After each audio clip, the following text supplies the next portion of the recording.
bismillaahi raxmaani raxiim kulanti wacan oo wanaagsan daawadeel kusoo dhawaada janalkeena kulmiska wararka qodobada ugu waaweyn caawa aad ku daawan doontaan waxaa ka mid noqon doona madaxweynaha waddanka Kenya oo hanjabaad culus u diray siyaasiyiinta Soomaalida ee lacagta dulsaarka saartay jaadka mirowga madaxweyne xasan sheekh maxamuud oo halkaas ku wajahan muxuu kala kulmi doonaa hanjabaadda William Ruto ee Soomaaliya u soo jeeday siyaasiyiintooda waa daawan doontaan madaxweynaha maamulka Puntland Siciid Dani iyo kooxdiisa Aaron Jaan oo qoorta isku jira kadib dagaal culus oo ka dhax qarxay Aaron Jaan muxuu yahay magacaas halkuu buu ku yimid waan idin haynaa midowga Afrikana wuxuu ka hadlay baaq dhif naadir oo ka soo yeeray ururka argagixisada ee TPLF ee dagaalka kula jirta dowladda waddanka Itoobiya Mareykankana Soomaaliya wuxuu ka taageeyaa kubcinta dhaqaalaha iyo wax soo saarka badda qodobadaas ay ku faahfaahin doonaa warar kaleebaha caalamka ee ugu soo kordha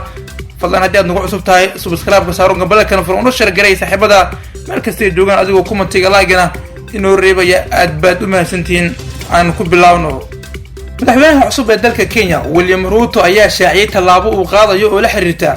qaadka mirowga ay u soo dhuufiyaan Soomaaliya William Ruto oo ka hadlayo goob ay dadweynaha iskugu soo baxeen ayaa sheegay in dhigiisa Soomaaliya madaxweyne xasan sheekh maxamuud oo kala hadli doono qadiyada qaadka si meesha looga saaro walaaca iyo cabashada ay weli muujinayaan ganacsiyada qaadka ee dalka Kenya madaxweyne William Ruto ayaa ugu niyad qaboojiyay ganacsiyada dalkiisa inuu wax badan ka bedeli doono suuqa mirowga si ay u ballaariyaan ganacsigooda oo muddo hakad ku jiray tan iyo markii xilka uu ka degay madaxweynihii hore ee Soomaaliya Maxamed Cabdullaahi Farmaajo aniga ii daaya qaadka mirowga waxaan kun la yeelan doonaa toddobaadkan madaxweynaha Soomaaliya si aan ula socdo suuqyada mirowga ayuu yiri William Ruto sidoo kale wuxuu intaas ku daray in dawladdiisa ay xal u keeni doonto arrinta qaadka mirowga isla markaana ay la macaamili doonaan dhinacyada ay qusayso arrintaas beerleyda mirowga waa inaysan weligood walwalin waxaa la macaamili doonaan dhammaanba dulaaleyda iyo sidoo kale iskaashatooyinka ayuu markaa hadalkiisa sii raaciyay William Samuel Ruto madaxweynaha Soomaaliya ayaa la filayaa inuu dhawaan u ambabaxo dalka Kenya isagoo markaas ka qaybgeli doona arrimasaarka William Ruto oo dhacaya 13 bisha September waa maalinimada Biritaa labada madaxweyne oo ku yimid isbedelo siyaasadeed oo ka kala dhacay Muqdisho iyo Nairobi ayaa ka wada hadli doona arrimo ay ka mid yihiin xoojinta xiriirka labada wadan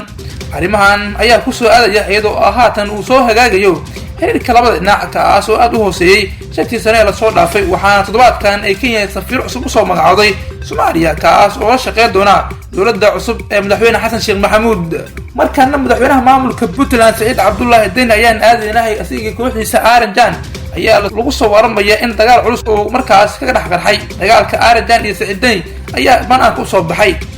madaxweynaha wuxuu maanta daahfuray tababar loo qabtay golayaasha deegaanada doorashada ku yimid iyo arrimaha dimuqraadiyadda kaas oo lagu qabtay magaalada Garowe khudbadii uu madaxweynuhu halkaas ka jeediyay ayuu si weyn ugu doorxulay una hadlayay kooxdii uu soo dhistay isaga ee Aaron Jaan ay hadda markaasi kala yardhoobeen isla markaana xabadu ay markaasi iskugu jirto madaxweyne Dani ayaa yiri koox gaar ah oo wada socota maamul karaan Puntland wuxuu intaas ku daray waxaa jira siyaasadda u soo gala inay ka shaqeystaan waxaana ka digayaa buu yiri kuwa u soo gala in ay siyaasaddu ay ka macaashaan afurtaan shaqooyin gaar ah iyo ganacsiyo hadalkan ayaa ah madfici ugu horeeyay ee Dani uu ku rido kooxdii la shaqeysanaysay xilligii uu markaas u baahnaa ee ololaha doorashada Puntland ku jiray sanadkii 2018 Liban Ali Xoosh ayaa bilaabay weerarka ka imaanaya kooxda Aaron Jaan wuxuu markaas markii horeysay madaxweyne Dani ku tilmaamay nin iimaankii ka tagay sida uu wax u doonayana aysan u soconin dhan kale waxaa la isweydiinayaa kooxda Aaron Jaan sidee midowgoodii noqon doonaa waxaa muuqata hadda in wasiirka maaliyadda Xasan Abgaal uu markaa doonayo xilkaasi haysto ilaa la gaaray waqtiga oo lihiisa doorashada ku dhawaaqayo maadaama aanu saaxiibadiisa hoose damaciisa markaa aysan ka qarin toddobaadkan ayuu madaxweyne Dani xilkii ka qaaday Cabdiweli Saciid wasiir ku-xigeenkii xanaanada xoolaha iyo wasiir dowladda madaxtooyada oo labadu bixir dhow lahaa Maxamuud Shido oo farxad hoolka baarlamaanka la ilmeeyay kadib doorashadii Siciid Dani soo kale waxa shaqadii baniyay Cabdiweli Timcade oo kamid ahaa kuwa markaas ku xiran Aaron Jaan waxaa la filayaa in toddobaadkan ay sii xoogeysto dagaalka siyaasadeed ee ka dhax qarxay shirkadii siyaasadeed ee dalkan markaasi la wareegtay 2019 ugu dambeyn marka la eego damaca kala duwan ee ku jira kooxda Aaron Jaan waxaa la isweydiinayaa sida Puntland oo ka doonto 2024 maadaama geedkii Aaron Jaan beeran 2019 la arkay halka uu ku dambeeyo ayadoon haatan ay muuqato kala furfurashada iyo markaas kala shaqo ku aadan in kooxdan ay sii dhimanayso qaybay dhexe ee janalkeena daawadayaal haddii aad nagu cusub tahay subscribe ka saaran gabalka furo una share gareeya saaxiibadii meel kasta joogaan idinkoo kumatiga laagana inoo reebaya aad baad u mahadsantihiin. markaana midowda afrika ayaa si weyn usoo dhaweeyay baaq dhifi naadir ah oo kasoo yeeray jabhadda argagixisada ee TPLF ee dagaalka kula jirta ciidamada federaalka Itoobiya kuwa oo hore u diidanaa in wada hadal iyo gorgortan la galaan dowladda uu hogaamiyo Abiy Ahmed. jabhadda TPLF ayaa sheegtay inay diyaar u yihiin inay ka qayb qaataan wadahadalada nabadeed oo lagu soo afjarayo colaadda ka taagan waqooyiga Itoobiya si meesha looga saaro colaadda gobolkaas ka jirta ee galaafatay nolosha kumanaan dad ah. gudoomiyaha guddiga midowda afrika Musa Faki Mohamed ayaa si weyn usoo dhaweeyay baaqa kasoo yeeray TPLF wuxuuna sheegay in baaqa TPLF uu yahay fursad naadir ah oo lagu joojinayo dagaalka ka socda Itoobiya. gudoomiyaha midowda afrika ayaa ugu baaqay jabhadda TPLF iyo dowladda federaalka Itoobiya inay ka shaqeeyaan sidii colaadda loo soo afjari lahaa laguna bedeli lahaa in wada hadal wax walbaba lagu dhameeyo. waqooyiga Itoobiya ayaa waxaa dib ugu qarxay dagaal culus oo dhiig badan ku daatay waxaana gobolkaas bilooyinkii lasoo dhaafay ka jirtay xaalad xasilooni ah oo ka dhalatay xabad joojin hore loo gaaray balse dagaalka oo soo cusboonaaday ayaa xaalad kale abuuray.